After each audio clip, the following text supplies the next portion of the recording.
So many people are thinking about moving to Sacramento, and people want to know when is a good time to make that move. We're going to talk a little bit about the market on tonight's show. This is a show we do every single Wednesday at 7 p.m. to keep you informed about the Sacramento real estate market because every year is different, every month is different, and you need to know if you're thinking about making the move out here, when is the right time to do that.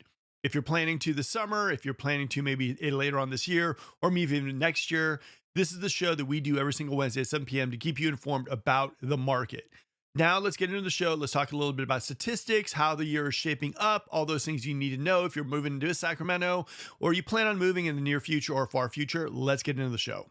All right, guys, hopefully you're having a beautiful evening. Okay, so it is, I don't know, it was like 80 degrees today in Sacramento. As you can tell, I got a little bit of color out there, going out there and showing some homes and everything too, and talking to some amazing people.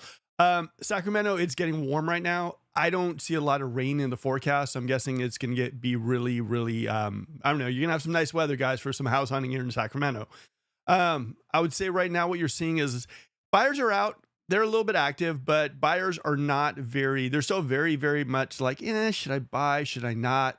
Rates aren't treating them the way that we thought that they would be going kind of this week, myself specifically, because our job numbers came out and they were not good.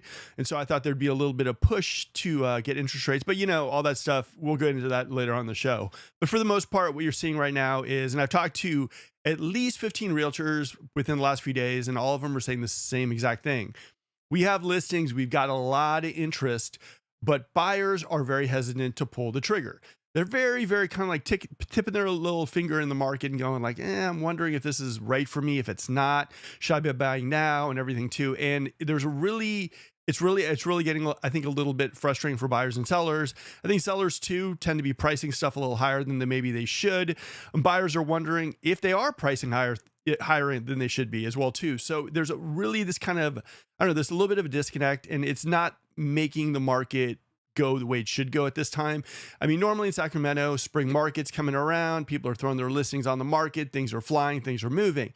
Right now, yes, there are houses that are getting the contract, aggressive pricing, primo communities and everything too. But what I'm seeing more than not is a lot of activity at the open houses, a lot of people, a lot of interest, a lot of circling houses, but not a lot of people wanting to put pen to paper.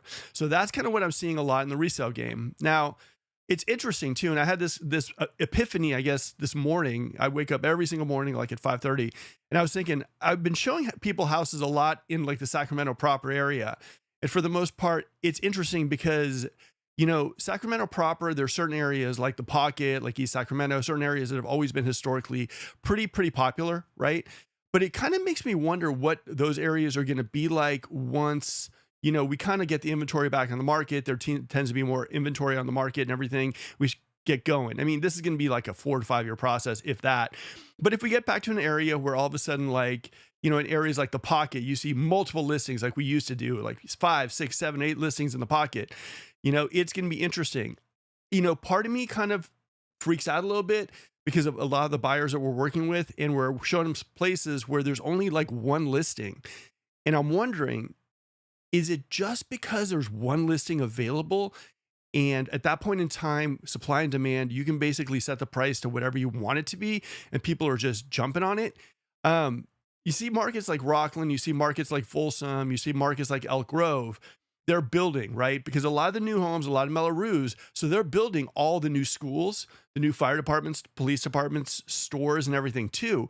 So these are heavy hitters that in the future are probably going to be some of the more powerhouse areas, if not already in our market. So for me, I look at Sacramento proper and some of these areas that have been just, OG amazing spots like the Fab 40s, like Land Park. And I said to myself, people love these areas, older homes, they don't look tracky at all too. But I also look at the infrastructure of these areas, right? I also look at the streets. I also look at the maintenance. I look at when was the last time there's a new, new school thrown into the area? And then I look at areas like Rocklin and I say to myself, okay, there's like 3 schools slated to be, built there that look like little junior colleges. And I say to myself, what is the future of our market? What's a safer bet as far as if you want to put money into a house in our market currently? Is it maybe sucking it up, paying the Mellorews and investing in somewhere like where they're putting in everything new, infrastructure new, no cables, no, telephone wires or whatever in the sky. So for me, it's interesting. I mean, I want to know what you guys have to say as well too.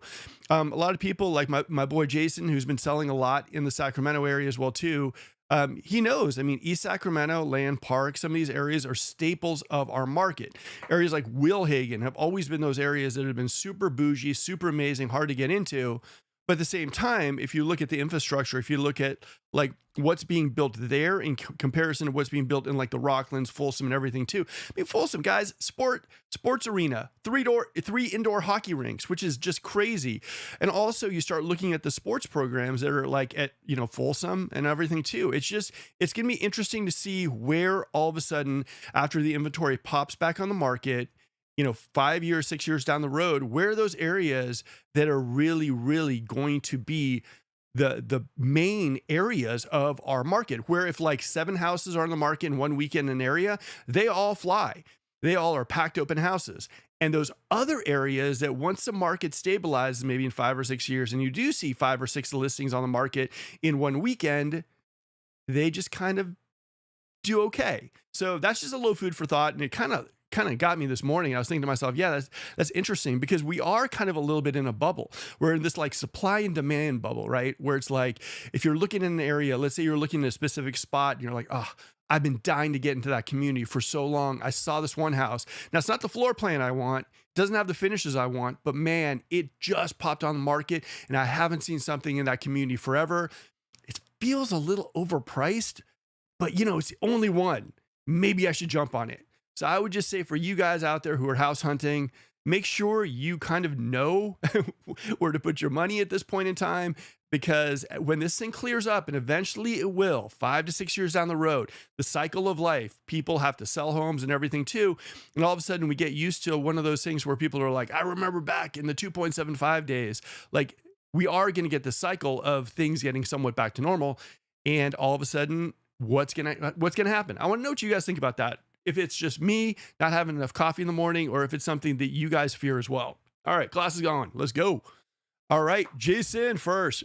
Guys, Jason is the man, the myth, the legend, Instagram. Jason, I might actually have you take me out one day to show me a little on Instagram. I'm kind of dying to figure that out. My buddies in Lake Tahoe, if you guys are going to Lake Tahoe, if you guys are thinking about maybe buying a house in Lake Tahoe, these guys are the ones to do it. Pamela, good evening, everybody. Good evening to you as well, too. Hopefully you are doing well. Happy to be here. Hello, happy to be here. Glad I made it here on time. I love your show. Thank you very much. I appreciate it. And I appreciate you guys tuning in as well too. I know it's beautiful weather out there and I get it. Now let's get into some interesting things that have been happening in the market. As I said at the very beginning of the show, it does feel a little slower than it should at this time of the year. Super Bowl's over, everything's going, and all of a sudden things are just a little bit slower. Buyers are just kind of waiting, it seems like, tickling a little bit, going out there and seeing stuff. But a lot of people just aren't pulling the trigger on a lot of these houses. Again, talk to a lot of realtors, and that's kind of the sentiment of the market. Now let's talk a little bit about rates. Now, this is a shocker for me completely. But last week, this is what it would look like as far as on Wednesday when I did the show. This is basically, boom, what it looked like. And now, guys, week later, that's kind of a steep climb. Now, the crazy part is job numbers came out and they were not good at all. So for me, seeing this kind of like jump, I mean, we're talking like a steep incline, so I don't know. It's just crazy. I don't know if it's going to get worse. I mean, I'm hopefully it'll get better. I think there's always, yeah. Oh yeah. Crazy. Jason. Yeah. I know. It was so funny this morning. I woke up and I just saw this. And I was like, whoa, what is going on? And so, yeah, and 10-year treasury is erupting probably because of, I don't know at this point. Honestly, it's just blowing my mind that the jobs report comes out, and I have a little doodad on here for the jobs report. But jobs report comes out, and it was not great. Here we go, right here, job loss, unemployment rate also, I mean, it's up to 4.4%. I mean, from 3.9%, it's just not good news.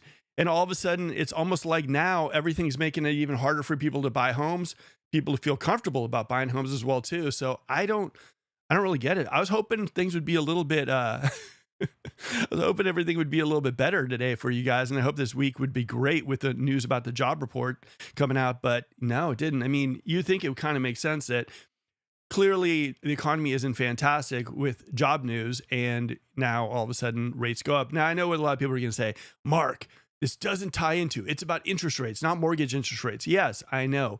But normally what you see is the bond market does do something regarding the jobs report. And so it just didn't, and we went in a kind of a different direction. And I'm sure that's annoying a whole lot of people. It did make me happy too. And guess what? It was a little more quiet this week. All right. Hello, everybody. Rates up, but hopefully we'll lower by summer. I'm hoping. I'm hoping for you guys. You know, I think right now buyers for the longest time have gotten, kind of beat up a little bit. And I think that, the main thing for us right now as realtors, as people, who are just looking to kind of move and everything in this market, is rates need to go underneath 6% and they need to stay there for a little bit. I don't know. I mean, the only kind of like hope maybe is Jerome Powell leaving office in May. Maybe that's going to do something. I mean, I don't know. But this is like, if anyone can shed a little light on why, let me know. But oh my, that's just brutal, and that just does not set the tone at all. I don't know. It just boggles my mind. I mean, going from here last week to here this week, and basically today. So yeah, I'm completely fat. But here's the thing, guys. One thing is knowledge is power, and hopefully this show is giving you a little insight as to what you should expect if you go out there looking. If for some reason you didn't see that rates went up, and all of a sudden, you went out there and you're looking at a house and everything too, just be a little cognizant that, they're kind of going up there a little bit too. All right. Boom. Then watch tomorrow and it'll drop by 5. I know, and it's so erratic right now too. But hey, look, Jason, I'll be honest with you. If it did drop to 599, I'd be smiling. Yeah, I would definitely be smiling. All right. Regina, watch your show every week and interested in the area of new homes, not worried about schools on the single income, looking to buy August, September, preferably not in PG&E territory. Okay, so here would be my idea for new homes specifically. Number one is I like the new Meritage community in Vineyard. Talk to my guy Ben over there too at Meritage. He's a rock star and he'll hook you up. I like the Vineyard community. I think that's a good one. I think the price point is solid. I think Meritage, the bang for your buck is there. It's still in the Elk Grove Unified School District, and I know what you're saying. Schools don't matter, but for resale they're going to. But they're not like right in Elk Grove, but it's like the price point is good. I think, what I heard is they're in like the high 4s, low 5s, good and everything too. And the incentives are just rocking over there too. Meritage also has a community in North Natomas as well. If you're looking for a bigger home, those ones are good as well. The other one I would say is Taylor Morrison in Vineyard is a good one. But for me, I mean, the communities I've been telling people about that are just best incentives are in Rancho, and people are going to always look at me and go, no, they are. They just are the best incentives. If you're looking for something, KHOV's always usually got the best incentives in the Rancho area as well too. Go to KHOV and, take a look at it. And of course we work with people looking for new homes if you want to, but you don't have to. If you don't want to work with a realtor and you just want to go in there, do your thing, go for it. But I would say if you're looking for, something in SMUD, something that is like giving great incentives, that would probably be it. Meritage or Taylor Morrison, probably Meritage in the Wild Hawk area. In Vineyard, I would say in Rancho, I'd say go look at, depending on the size of home you're looking for, I would say, what was it called? I'd say like Elliott Homes is building in the 400s. I would say, let me think what else. Woodside has Aspen. I would say Willow as well too. Let me think. Those are pretty good ones. They just started building out those. Incentives aren't fantastic, but the price is great.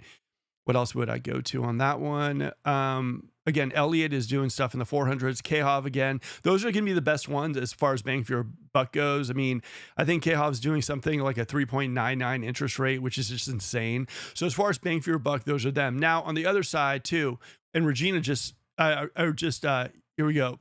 Derek just mentioned as well too, like in West Roseville. Now, here's one of the things about West Roseville is West Roseville is in Roseville Electric, which goes neck and neck with SMUD.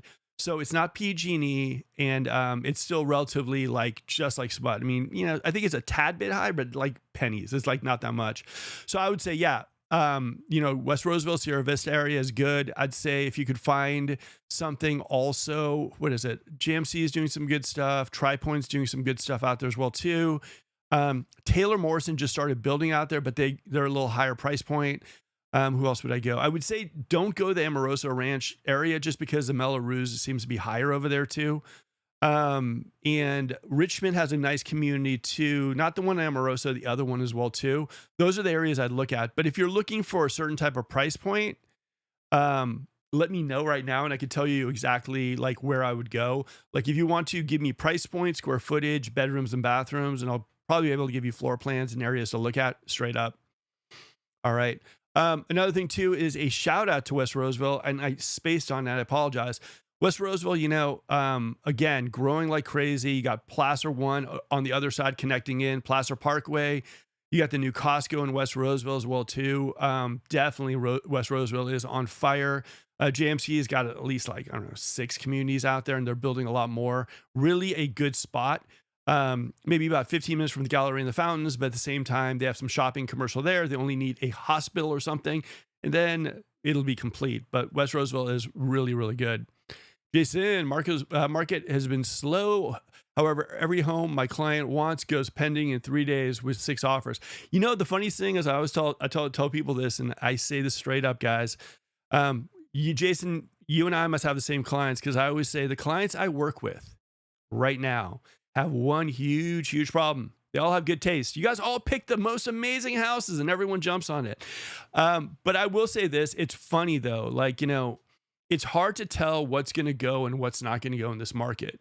And that's the hardest part. You throw something out there, it's good, it's well priced, and you're just hoping people have been looking at that area to go. I've seen people list a house, and it's flies. And there's another house kind of maybe a couple blocks away, and they list it and it sits. There's really not a lot of rhyme or reason behind it. Now, you're going to talk to some realtors who are going to pat themselves on the back and say, oh man, I've been crushing it. It is one of those markets where you will be busy, then you'll be slow. Then you'll be busy, then you'll be slow. It's really just that type of market right now. And I talked to a lot of people and everyone's kind of feeling the same way. I talked to my buddy, Sam Galobi, and I was like, let me guess, you got listings, right? That are on the market, that are priced well, that should be moving, but they're not. He's like, yep. I'm like, everyone's having that problem. So that's kind of the new market right now. And if I was a buyer though, on the other side of that, I would be super, super picky. But again, like I mentioned earlier on in this video, just make sure you don't fall into that trap. If you see one house pop on the market in an area that you heard, maybe it's desirable, maybe it's good, and then you see the price point on it and you're so enamored with that area and that community that you say, let's do it, let's make it happen. I mean, when the smoke clears, just make sure that you've seen the history of that area, history of the property, and you're not buying at like a premium price, unless of course you won the lottery and you can afford it. But just make sure you do your diligence, your research and everything too. In this market, that's the only thing I will say. Boom. Oh, also Toll Brothers' latest and greatest community up in Rocklin is having their grand opening for realtors tomorrow. So I will be there. I'll be taking some video. Now, the sad part about that community is there's only one model home, and they've got, I think, like 4 or 5 floor plans as normal. So I'm going to go and shoot that. I've also been invited to go and shoot some other homes that are being built in process. So it'll be fun. And I'll see if I can get you guys some videos for that as well too. And as always, I'll probably be the first one releasing Toll Brothers videos just for you guys. So if you guys like that, give me a thumbs up. And Jason, I know you're right now thinking, man, Toll Brothers tomorrow. I got my video gear ready, so I might see you out there. All right. Fred says, with the rate going up today, does that mean it'll be way more of a buyer's market for new builds? Yeah, 100%. It's going to be new builds right now for anyone who's doing financing. All of a sudden, the incentives make a lot more sense than they used to, even just 2 days ago, right? The higher the interest rates go, it benefits new home communities, people who need to move to the area. And the other thing it benefits is cash buyers. Cash buyers are loving interest rates going up. If you're someone who's looking to buy in cash, you want interest rates that go as high as humanly possible. It forces people out of the market, and all of a sudden there's a property that you love. You can go in all cash, probably low because there's no one else who can, or there's not a lot of people who can actually finance it, want to pay the mortgage on it. So yeah, that's just the type of market we're moving into. And new homes are going to be busier. So I would say for anyone who's looking in the new home realm, also be smart. One thing I tell people too is if you're looking in New Homeville, right, wherever it is, West Roseville, Rancho, and everything too, and you go to a builder and they've got maybe like 5 or 6 quick move-ins, you can negotiate pretty well. Now, if you go to somewhere like Willow and Aspen and they're telling you, hey, look, we got waiting lists left and right, just realize also the price is probably pretty aggressive at that point. And it's gonna be hard to negotiate. I don't care what your realtor tells you. Oh, I can negotiate anything. They cannot. It's just a simple concept. So just understand that that's kind of the way the market is. It also will help you understand what you can negotiate with and what you can't. If you see 3 floor plans that are QMIs, quick move-ins, that are on the market, and they've been sitting for a while, yes, you can absolutely negotiate. You know, new homes, you know, when they're already ready to go and they can be sold, they're like kryptonite to the builders. So if you see 3 floor plans, exactly the same floor plans, and they're sitting, you can definitely negotiate. If you see homes like maybe 8 or 10 of them that are just sitting there and, you know, they just want to get rid of, and you see the reductions and you see the incentives being even higher, you can even go further on the negotiations. It's just kind of the way it is. Now, at Aspen and Willow, we put in a few people over at that community because they're selling so fast. And I talked to one of the ladies over, I think it was at Willow, and she mentioned, she's like, we have a 30-person waiting list right now. And when something becomes available, we're actually going to send an email out, and the first person who responds will actually get the home. That community, probably not going to have too much of a chance of negotiating. So it just depends. And working with the right team is always really matters. And that's kind of why I always bring someone else with me on my team out when we meet you guys. 2 eyes are better than 1. And also making sure that we've got all the bases covered for you. You know, here's the thing, as far as real estate goes, as far as transactions, you know, you go out, you see the home with the client, you kind of walk around, you look for the HVAC, you look for the roof, you look for any like red flags. But once the client actually tells you, hey, look, I'm really interested in the house, that's usually when really the job kind of like, you know, that's like, you know, you switch it into second gear, you find out seller pain points, you find out price history, you kind of dig into it and figure out all the flags, all the things that can help you in negotiations and everything too. But getting you to the point where the client actually likes the house and wants to take it to the next step of writing, that's been like the biggest thing that's been going on with this market that everyone is kind of freaking out about. All right, here we go. Regina, thank you. I'll be emailing you this week. Price point 600 to 700K. More concerned about Melrose. Yeah, Melrose is interesting.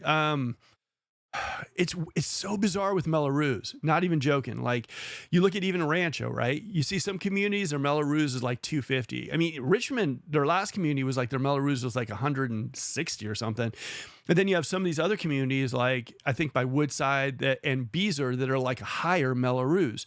And what you're noticing in Rancho too is there's kind of 2 areas, now maybe I'd say 3 areas that they're building in Rancho. One is that if you're familiar with the Costco, if you keep going past the Costco and keep going, that's where the Elliott homes are right there. But then if you go like kind of further into kind of by like, what is it? A little bit towards Anatolia, there's another array of houses, and that's where you got Tri Point, you got Khov. And then if you keep going further down, kind of even closer to Folsom, that's where you got like all the new Woodside stuff and the new Beezer homes as well too. And another builder that's going to be coming to Rancho is going to be Taylor Morrison. So Rancho is just super competitive. What you noticed earlier on the year is West Roseville was a place where they were just going. Thing about West Roseville, it got really like desirable. People loved it and everything too. But what you notice about West Roseville is the price point on the homes went up, where Rancho kind of stayed around where they were. And that's why Rancho all of a sudden took over the moniker as being one of those spots where they're selling the most new homes in all the Sacramento area. I like both spots, but I think right now with Khov dropping those crazy incentives, it was one of the big catalysts to moving Rancho into the #1 spot of the place that sells the most homes. I think Khov is crushing it. Tri Point too. Tri Point right now, they're only building dirt. And those big communities that they're building over at Tri Point, like Bloom, and the other one by Khov, what is it? Starts with an R. I forget what it's called, but they're the 2 big Reserve. Those 2 communities are flying. And these are the big ones. These are like the over 3,000 square foot homes. And normally in Rancho, those are the ones that were sitting.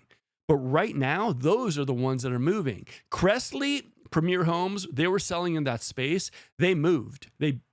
Cressley started selling at like a lower square footage, and Premier just bolted out of Rancho. A lot of people love Premier. We wish they'd come back. So who moved into that spot? You got Tri Points New Community Bloom, and then you got K-Hov's Reserve. And Reserve and Canyon, guys, beautiful product. You should definitely check it out. Now, both these communities are just amazing. What's called Woodside, the Bloom, Tri Point Bloom is right near Sunridge Park, which is a new area they're developing out. And that's also near that Woodside Homes in Beezer. So Rancho's divided up, but there are some great builders, and they will be building and building and building and building. And we haven't even scratched the surface. With Braden and Douglas, we got all that new commercial happening. Downtown Dova with that indoor MLS soccer field or soccer stadium. And then you got, it's so funny. It's a tale of two areas for me. It's always West Roseville versus Rancho, and they're both amazing. I think you got to go to both to figure out which one's the best for you. But I love both those spots, and I think those spots are the ones right now that are leading the pack with new homes. So great, both of them fantastic spots. All right. Wendy, hello, Mark. Do you think buyers will be fully aligned up with financing and insurance right now, having the advantage if something hits the market suddenly in Gold River? I think right now with rates going up, I think a lot of buyers right now are probably doing this. Why are rates going up? The jobs report came up, we're hurting, and rates are going up. I think this rate, look at this. Look at that. That's today. That spike is literally just happened. That right there, look at this jump. Look at that jump. That's just nuts. If it was me and I saw this, it would either do two things for me. One is we got to cool our search just for a little bit, or two is we got to get out there now before it gets higher. So I don't know what people are going to do. What would you guys do? If you guys are looking to buy, does this scare you? Are you thinking that it'll go down, or do you think it's going to keep going back up? But this is this is from last week to this week, and just a heads up, that's kind of what we're looking at. So Wendy, getting back to what you mentioned, I think at this point, Gold River, I think it's a great spot. I live in Gold River, so I'm a little biased. I think HOAs are a little higher in price now. Everyone's raising the HOAs. And also there's a lot of work being done on the roads and everything too here in Gold River. There's a lot of people like repainting houses and getting decks done and everything too here. So it's not really as like Gold River-ish as it should be. I like Gold River. I think it's great. I think with this rate hike going up a little bit, if it continues tomorrow and the next day, I think, it could even be slower than it is right now. So just, I think if anything, if you see a house pop on the market, because remember, here's the thing, guys, inventory is still going to keep coming on the market. I've got a new one coming up in Rocklin. I know Sam's got a few coming up as well too. You still have realtors that have a ton of pocket listings ready to go for March and April. So we're not going to hold off completely because we know this is our one shot to basically sell it for the maximum price. So as far as I go, I don't have any kind of ideas of holding off putting stuff on the market, even though the interest rates tacked up a little bit. And I think right now, let's say you see a house on the market, you probably are going to see less people wanting the house because it's interest rates, less people qualifying for sure. And what you're going to notice with this as well too is you're probably going to see more people pivot to new homes just because what they can afford is a lot easier in new homes. And new homes, guys, in Sacramento, if you don't know this already, the Sacramento area has more new home builders than anything I've ever seen. You got Taylor, Meritage, Toll Brothers, Shea Homes, Tim Lewis, Woodside, Tribe. I know I'm going to repeat, Beezer, Elliott, Black Pines. We have so many new home builders, and they're building everywhere. We got Elk Grove, we got Vineyard, we got Rocklin, we got Loomis. We got West Roseville. Where do we got? We got Lincoln. Lincoln is its own thing with Liberty. It's just amazing community out there as well too. Then we got West Sacramento. Rancho. They're just building everywhere. There's also one community in Fair Oaks. So we've got new homes. So if you're watching this video for the first time and you're wondering about Sacramento and you're thinking that our market is just like the Bay Area or our market is just like Los Angeles, no. Our market is a lot different. One is we have a lot of brand new homes here in Sacramento. Love them or hate them, we do. Okay, what do the new homes do? They give you options, and sometimes a new home can actually be more affordable than a resale home. Now, what does it do for resale home? Because we have so many new homes, it actually helps keep our resale home prices down. So our market tends to be really, really nice for people coming in. Now, I know a lot of people are going to say, it's still pretty unaffordable. Kind of with you on that, but at the same time, if you're coming from LA, if you're coming in from San Francisco, it's still pretty affordable for the people moving in there. Now, if you're coming in from out of the state or some other area that maybe the price point is lower than Sacramento, of course, it's just kind of common sense. But it's nice to have options as opposed to going into an area like the Bay Area where all you have is resale. That's it. That's your only choice you have. Our market is nice because you got new homes. And with new homes also, you have incentives. Some of these new home builders are going to give you $30,000, $40,000 to buy down your rate towards closing costs, throwing in solar. Depends on which real estate team you're working with. Hopefully you reach out and work with us. We'd love to do that for you. But at the same time, that's the kind of market we have here in Sacramento. All right, to the next. Do you expect more listings in my favorites? Hopefully I see more listings in Gold River. I don't expect listings to stop. I really don't. I don't expect listings to stop because this is for like a realtor. If they have a listing, and I kid you not, a majority of realtors I talk to, they've got like 3 or 4 listings ready to go. And they've been waiting for March and April because since we are kind of a feeder market and we're waiting for a lot of people coming in from the Bay Area, they want to get school set. March, April, May, June, July a little bit tend to be our hot time where you want to sell a home. Not to mention, we've been waiting. Probably a lot of people pulled listings off the market in November. Maybe you saw a listing pop up maybe for a week, pulled it off, testing the market. And so you got a lot of people who have listings ready to rock and roll for this spring. And so, yeah, they're going to start popping them on the market and you're going to see inventory. And if rates are up and you're a cash buyer, you probably take advantage of it. If rates are down, you're probably going to have that moment where you say, do I buy and maybe grab the home I really, really like and suck it up and hopefully rates drop so I can refinance later, instead of realizing that if rates do drop, the insanity of competition could actually increase prices. It's a dilemma, but it's probably something you're going to have to talk about. All right. Jason, the Rocklin Toll Brothers new home community is literally one street over from being in Roseville with Roseville Electric. I know. Let me ask you though this, and Jason, you know this. Do you think the 80 is too close to that Toll Brothers community? I mean, I was out there and I liked it, and I thought the model home, from the outside looked Toll Brothers-ish, the whole Tuscan thing. Really, really beautiful. I like the lots, or view lots. But I got to tell you, I was outside of the Rocklin Toll Brothers office and on a Sunday and a Saturday, and I'm hearing 80. So I'm wondering, what do you think? Is it too close to the 80? Do we have a little bit of the Shawood flashbacks? I mean, what are you thinking? Because for me, I'm spending over $1 million. The last thing I want to do is hear traffic. So honestly, yes. You'll hear the free interview. I know. I was thinking to myself, man, seriously, what is up? Hey, look, I'm going to move to Sacramento. I'm going to plop down a couple $1 million in a home, and I'm going to see the traffic and I'm going to hear the traffic. I don't get it. I don't get why Shawood did it. I don't get why anyone would build that close to a freeway. I mean, they're taking that whole idea of like people want to go to work really, really too literally. So I don't get it. I just do not get it.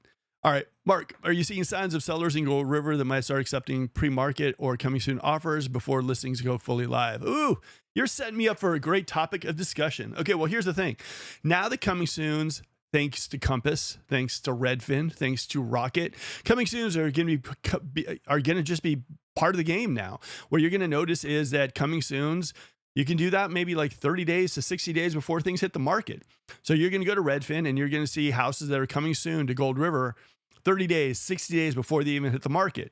What does that do? That allows you to probably reach out to the realtor and say, hey, I know you're coming, on the market in like 30, 60 days, but I was wondering if my client could take a look at that house. She's really qualified, and we're wondering if we can get in before anyone else does. Absolutely. Do you have a realtor, by the way? Yes, I do. Ooh, you might have to wait till it goes live. Wait, I don't have a realtor. You know what? You can come take a look at that house today. Let's go. So it's going to be very interesting how this coming soon thing is going to happen. But yeah, Sooner than later, you're going to see Redfin, and Redfin's going to be the only one who has these coming soon listings. Zillow's not going to have it. No other, feed is going to have it. It's going to be Redfin, and it's going to be Compass's coming soon listings, which now the Compass bought Sotheby's, Caldwell Banker, Remax, all these other companies too. You're going to see all these listings coming soon, 30 to maybe even up to 60 days before they hit the market. For me, I think it's going to be a huge impact on our industry. I think it's going to allow something that I've always hated, the whole double ending thing, which I think should be literally like banned, but that's just me. But yeah, it's going to be nuts. And for me, what we're going to do on this channel though is, and Wendy, hopefully you like this, is before we put a house on the market, we are going to be doing a YouTube video of it.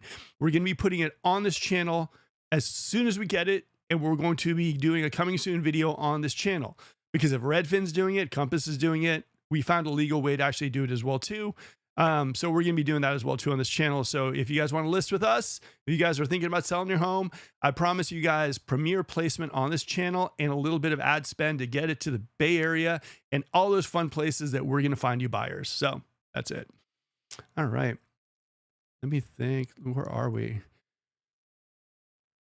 I appreciate, respect, and admire you. Wendy, you are the sweetest person ever. Thank you very, very much. All right. I'll bet anything Toll Brothers will have music playing in the model home and water features in the backyard to hide the freeway noise. I know, don't they always do that stuff? That stuff always kind of cracks me up. It's like, yes, there's freeway noise. Shawood, that was a horrible place for them to have their first, but they're beautiful homes. I love the Shawood stuff.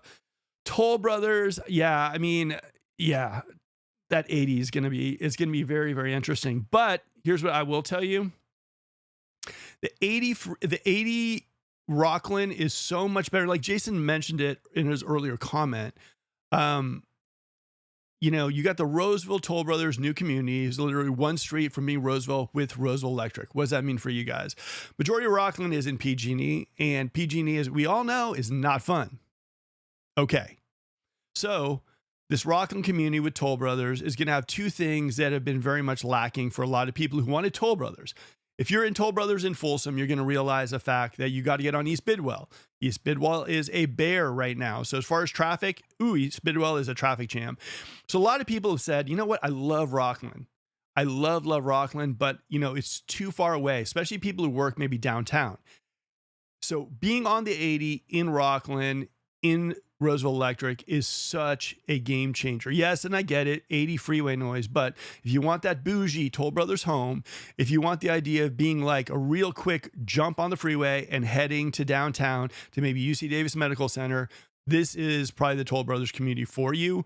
Bickford is going to be a big drive. Toll Brothers in Folsom is going to just be a traffic jam to get out of Folsom. Where else am I thinking? Hidden Ridge, or the new Toll Brothers up in El Dorado Hills, starts at about $2 million. The new Toll Brothers in West Sacramento, that's going to probably even start building maybe sometime next year. Rancho Marietta is still far out of the way. So the one community I would say for all you guys out there who are maybe thinking, I got to work downtown, UC Davis, whatnot, but I still want that Toll Brothers feeling, it is going to probably be Toll Brothers, the one in Rocklin that's opening up. 80 noise and all, you might want to go out there and check it out. Say hello to my buddy Erica over there too. There's nothing to it. She won't check you in with me. I promise you that. It'll probably just freak her out that I mentioned her name on this video. So have fun with that. All right, next one. Dun, dun, dun. Shawood backyards are way too small. I know. Shawood, man, I'll tell you something though. Everyone I've talked to, and I've shown Shawood homes too, that build is just phenomenal. Guys, how can I say this? If you are a fan of like Japanese kind of architecture, if you're a fan and you're kind of like, you're looking at these homes and you're saying to yourself, everything kind of looks the same, and you look at the, drywall and you look at the framing and you're like, everything, like Shawood is the next level of building. Japanese company, and it's just, they're earthquake, not like we have them in Sacramento, but earthquake, resistant, or they're built differently. The wood is like furniture grade wood. It's just it's just beautiful. It's kind of like almost like a work of art. Also, all the siding they use in the house is fire resistant as well. Next level of building. If you guys are checking out for something, if you guys are looking for something like next level, Shawood. Now, Shawood is going to be building, I think, in Loomis next, and then Loomis Lincoln next, but they're not going to be building. I think they're going Loomis, like West Roseville, Loomis, and I think they're going to go in Lincoln as well too. But these communities are just phenomenal. I would say if you are someone who's saying to yourself, I'm looking to spend maybe over 1.3, 1.4. I don't want something that looks just like everyone else's house. I want something that's unique, something kind of modern, contemporary, very, very sleek and cool, like Shawood. Go take a look at it. And, say hi to my buddy Cameron up there, and it'll probably freak her out as well too. So you'll get to have some fun. All right. Shawood single stories, hands down, amazing. 2-story, not so much. Okay. Here's the thing about the 2-story. It looks just like something out of a sci-fi movie, the 2-story. I mean, I think it's interesting because I don't know if I'm looking at the Shawood 2-story with the eyes of like, it looks so different. I love it. I don't know. I don't know. I'm just looking at Shawood and I'm thinking to myself, like, it just doesn't look like anything I've seen. I like the colors and everything too. But yeah, you are right. The single story, that atrium in the middle where you can have the fireplace out there. I mean, yeah, next level for sure. So for me, I don't know. I think Shawood is very needed in our market. I would love to see more new homes being built with different elevations. The other one I think that I will have to throw in the mix with like different next level, hopefully more communities come this way, is Double S Ranch in West Roseville. Guys, if you're in love with some of those Texas homes that people feature on those new home videos, like this community, Double S Ranch in West Roseville, it will just blow you away. 1/2-acre lots, single stories, huge, nice backyard. They have these ginormous like RV garages, and it's just crazy stuff. Crazy, crazy, crazy. All right, guys, if you're enjoying the show, smash that like button. It would mean a lot to me and the YouTube algorithm. All right. I'll buy immediately and refinance later. I think that's the way to go. I mean, I don't want to give anyone advice to do or tell anything, but a lot of our clients will say, you know what, I'll buy and then refinance later. But it's all about what you guys feel comfortable doing, about your finances, how comfortable you are feeling that rates are going to go down or whatnot. I'll tell you that I've been in crazy markets, and it seems that people who kind of like have what they're looking for and they buy it, and eventually refinance tend to win. The people who are saying, you know what, I'm going to buy when rates are down to like 5% and they're waiting. There's so many people on the sideline waiting for that as well too, that it could come back to bite you in the butt. But again, individual choices. And also, again, guys, one of the things that we've coined on this channel, time your life, do not time the market. You'll know when's the right time to buy. All right. Can't forget the atrium and the single story. Now, that atrium is Eichler-ish. I love it. Atrium is nice. Kind of gives me that whole mid-century modern vibes. I love it. I love it. I love it. All right, let's go to some more slides, guys. Okay, so we got this from goodoldrealtor.com. Home sales rose in February as the first-time buyers jumped back into the market. All right, until now when interest rates are spiking. Okay, total home sales in 2025 were the weakest in 14 years, new analysis shows. Okay, so this is for the nation as a whole, but let's jump into a little bit of Sacramento stuff. All right, here we go. With Dixon located between two nice towns, Vacaville and Davis, is it overpriced for what you're getting? Because I haven't been out there to Dixon, but I have done analysis for a couple of clients who like Dixon, and they were going back and forth. Dixon, I think it was like Dixon and Galt. But I like, the thing with Dixon is it's running into the same problem that Vineyard is. What happened in Vineyard is that, and I'm not saying Vineyard is overpriced. It might be a little bit in Taylor with Taylor Morrison. It's just the fact that when you don't have a lot of builders, what you notice is that I've seen builders kind of like go up a little bit more in pricing. Like Galt, there's only like, I think like one builder or two builders out there. Price point seems to be relatively higher than it should be. Vineyard in the Sacramento area, when Taylor Morrison was the only one building out there after Beazer sold out their community, and the prices were higher and they were just basically, they had no inventory. And so with Dixon, what I know about Dixon is the fact that they have a limited amount of builders there. And so, because people love the location, past the causeway and everything too, people like think of it and they say, you know what, maybe Dixon is a good choice for me. I think though it's a little overpriced, but I know in Dixon you don't have too many options. So you have to just kind of weigh the idea of like where you have to travel to. Does it make sense? And that's kind of what you run into in some of these spots.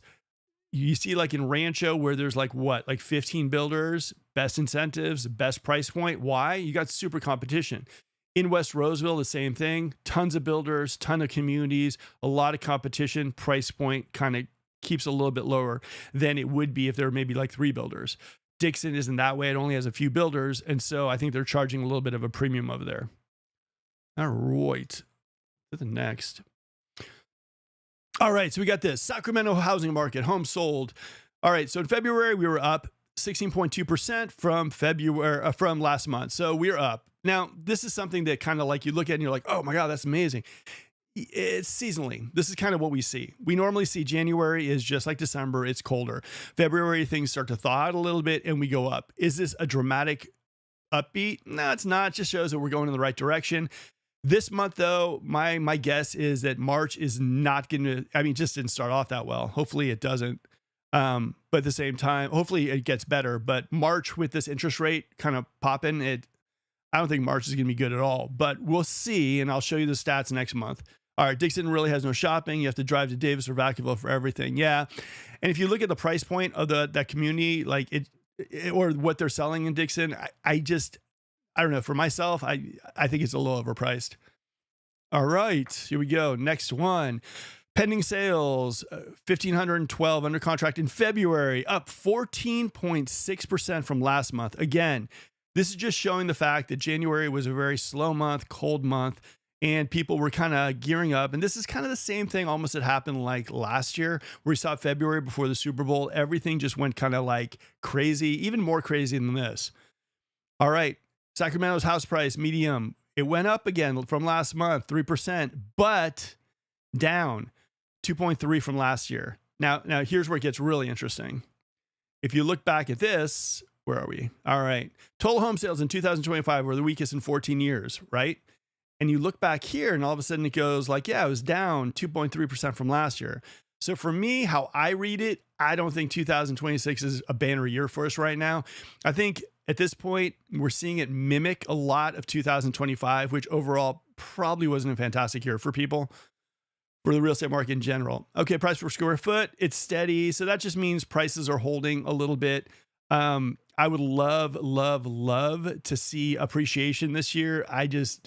If someone was telling me like, Mark, what do you think as far as, year over year? And guys, these stats too are for Yolo, Sacramento County, Placer, and El Dorado County, just lumped together, just so you guys know.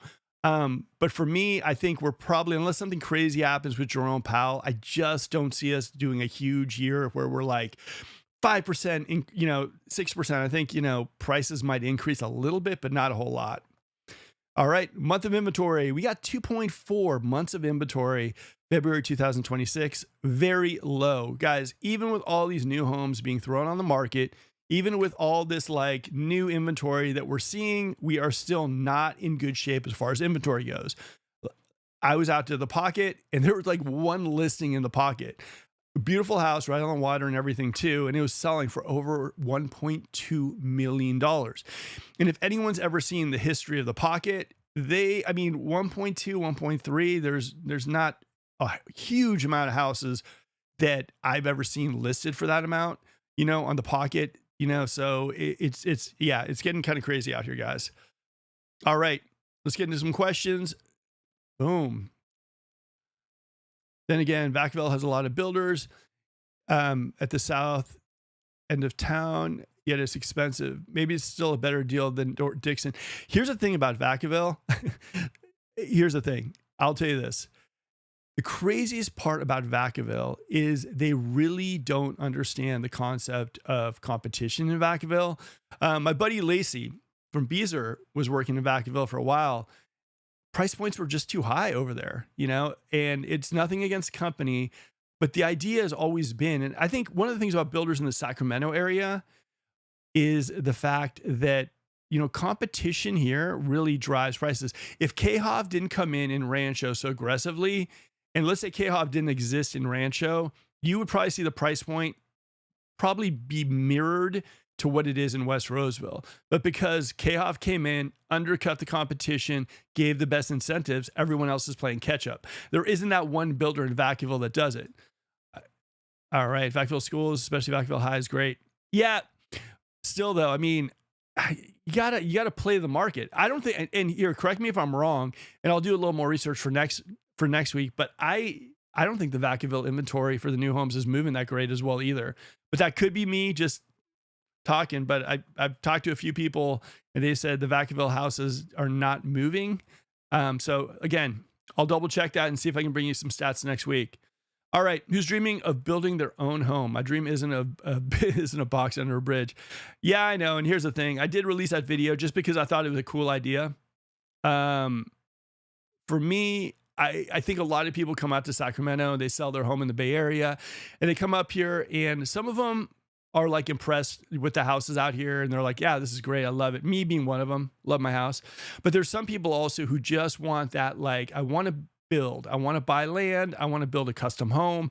I want to design everything. I want to have everything I possibly ever dreamt of. And for those people, hopefully you guys enjoyed the video. Paul is probably one of the best Northern California builders. He can make miracles happen too. If you're someone who's looking to buy your land, get the financing, then build your home, get through the permit process, architectural process, interior design process, and then at the end of the day, walk into some walk into some equity. I mean, that's what he's doing all day long for a lot of the people he's working with. Now, is it cheap? No, it's not cheap at all. I mean, to get into one of these custom homes, you're going to be paying probably over 2 mil with the land and everything else. But some people, have that kind of coin and want to go in that route. I would recommend talking to Paul straight up. All right. Vacaville is quite insular. I can't talk. Though in many aspects, it's better than a Fairfield and Vallejo, which Davis is better, but overpriced. Yeah, here's the thing. I think for me, Vacaville, I've explored Vacaville a few times. I think it has the outlets, the school system, everybody knows that. Vacaville for me has always been one of those spots that I've never really gone too deep into. Now, I had one client maybe about 3 years ago, and we were going to see some private communities in Vacaville, and I was very, very impressed. I just haven't done too much exploring in Vacaville. I think it's, as far as I've heard, I think it's another level than like a Fairfield. And but I don't know too much about Vacaville to kind of like say thumbs up or thumbs down on it. All I know is that the new home builders out there, I mean, and again, correct me if I'm wrong, guys. It seems like they're kind of sitting on some inventory in those new home communities out there too. And Lacey, if you're watching this, correct me if I'm wrong, but I think I might be right. Okay, to the next. All right. Boom. Who's thinking about moving back to California? Yes, but not to a pricey suburb. Unfortunately, let me think. Unfortunately, hoping 2026 will be less costly year for home buying, and we can get something in Fair Oaks or Carmichael when that time comes. Again, I think that a lot of focus right now is on areas like Folsom, Rocklin, Roseville, areas where they're building like all the new schools, all the new infrastructure, all the new stuff is coming in. I think a lot of people love that because, a lot of people are driven by like that kind of stuff. I see areas like Fair Oaks. I see areas like Carmichael, Orangevale, Citrus Heights. I see areas like that. Even Antelope. I think people don't really know about those areas too much. I think people in Sacramento do, definitely. I think people know about Fair Oaks, Carmichael. They realize in Fair Oaks and Carmichael, you can go to like in Carmichael, Palm Drive, and you can see $2-3 million homes. Fair Oaks, you can see it right by the water. Kenneth, New York, you can see all these amazing like multi-million-dollar homes as well too. I think a lot of people are a little confused because in Carmichael, you can also get a house for like $500,000 in Fair Oaks as well too. Whereas areas like a Grant Bay and El Dorado Hills, the barrier to entry is just so high that it kind of keeps people, they understand the market a little bit easier. I think Fair Oaks is great. Carmichael, again, Orangevale. And Orangevale has got some tricky spots that I really like, especially the Orangevale. If you look at it on the map, that's kind of like butted up to kind of Folsom on the other side of the water, which I think is just amazing. Also, Woodbridge is a great community in Orangevale as well too. So I think if you look in those spots, you're going to find what you like. The other thing I do like about the Orangevale, Carmichael, Fair Oaks, a lot of these houses have a lot of separation between neighbors, not tons of separation, but a lot. Like I'd say maybe at least 10, 20 feet. And they have nice sized backyards. You have established neighborhoods. They're really, really kind of really cute areas as well. But I do think the bang for your buck, if you're looking for resale, are Fair Oaks, Carmichael, Orangevale, Citrus, I'd even throw in some parts of Rancho as well too. If you're looking for kind of older ranch style homes, a little bit more land, maybe some stuff you can put sweat equity as well too. Really cute communities. Yeah, I like it. All right, to the next. What communities do you guys like in Sacramento? I want to know what you guys think. What communities do you guys like? What are your favorites? Let me know in the comments if you could. I would appreciate that way I can talk a little about them. All right, will rates be under 5% this year? Probably a bad week to say that, poll, but not likely. Probably never see rates under 3% in our lifetime. I agree, or at least in my lifetime, probably not. I'm hoping for you guys, for the buyers out there, we see rates somewhere in the fives this year. Again, I think it's going to hinge on what happens in May with Jerome Powell, but hopefully we get you guys there, because I think buyers do get need a little bit of a break. I think at this point, it worries me a little bit about my kids buying homes. It worries me about just, the future of real estate right now. You saw the jobs data and interest rates are going up, and it's just not really a fun time. I mean, imagine if you're someone who just graduated college and you're looking to maybe buy a home here. Feasible in Sacramento, maybe like 6-7 years ago. Now, I don't think it's possible. What do you think of the area around Truxell Road? Let's pop it on the map and I'll tell you. Hold on. This is a fun part about doing these shows.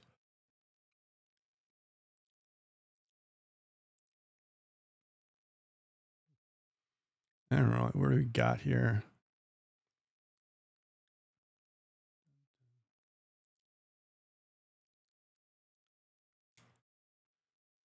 All right, here we go. Truxell Road. All right. Not bad.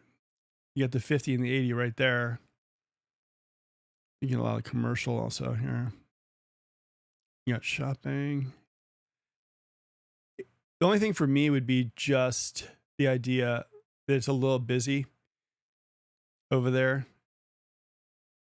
I've sold a few in that area. Let's see what we can find here.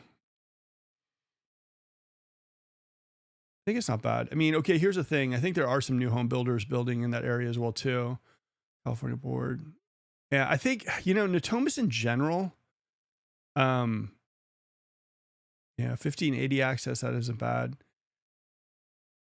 Yeah, I don't know. I think the South Natomas area needs a little more infrastructure updating. I think North Natomas was one of those spots with like Bees or the Cove and everything too.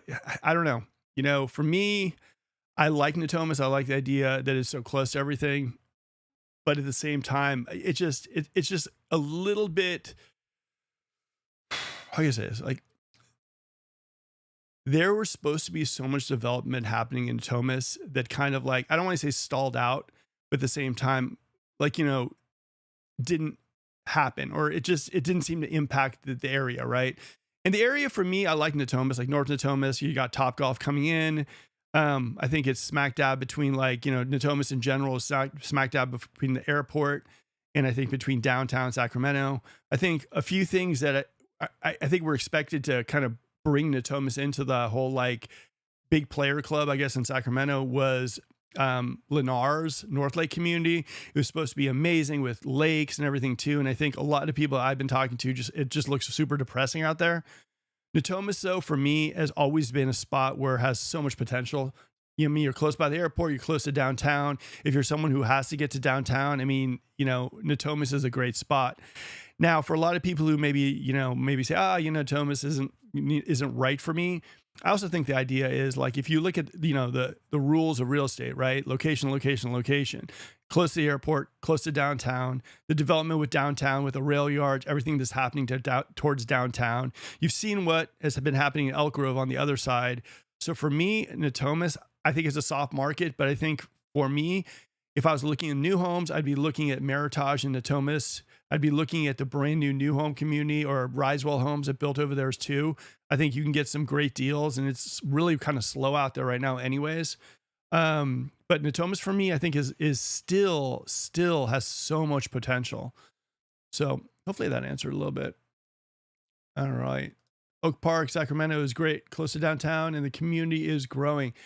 Oak Park is one of those sleepers, you know. I think Oak Park, a lot of people like the Oak Park area near Tahoe Park. I think all of Oak Park is just, you know, probably going to be changing in the near future anyways. I mean, Oak Park is what Tahoe Park was maybe like 7, 8 years ago. So I think the potential is there. We just have to see what's kind of developing in the area. UC Davis Medical School as well too. I see a lot of nurses that buy up, you know, a lot of the Tahoe Park properties and a lot of the Oak Park properties as well too. So yeah, I think Oak Park good. As far as location wise, you can't really beat it, especially if you're someone who needs to be in downtown. If you want something that's a little bit like, you know, kind of like walkable, close to everything, Oak Park, you know, definitely check it out. I will say though, Oak Park, just, you know the area street by street, check out your neighbors, check out all this stuff. But for me, I don't know. I think location, location, location. All right. All right. We're going to buy in Rancho Cordova new builds at the end of this year. Well, give us a call. But yeah, Rancho is good.